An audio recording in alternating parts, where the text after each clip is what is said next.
It's a bitterly cold morning. Now I'm standing on the frozen surface of Songhua River, the mother river of Harbin, capital of northeast China's Heilongjiang province. The river flows quietly under a thick layer of ice. Suddenly, the peace is broken by a harsh sound of saws.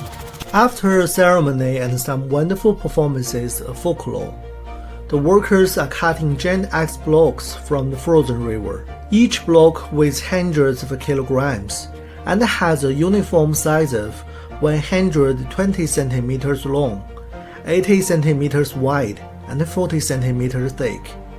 They use hooks to lift blocks out of the river and drag them to the shore, where forklifts load them onto trucks, bound for the Harbin Ice and Snow World, a world-leading theme park of large-scale ice and snow sculptures. 来参加了这个采冰仪式，我们知道这个冰也是用来建造冰雪大世界的，我们也期待冰雪大世界早日开园，希望世界各国的游客能够来到哈尔滨，来到体验我们的冰雪文化。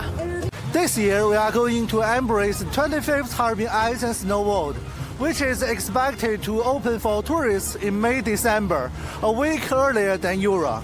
The construction of the park is ongoing, with thousands of workers working on the site day and night. More than 250,000 cubic meters of ice and snow will be used to build over 100 ice and snow installations. It will present visitors with the largest scale event in its history.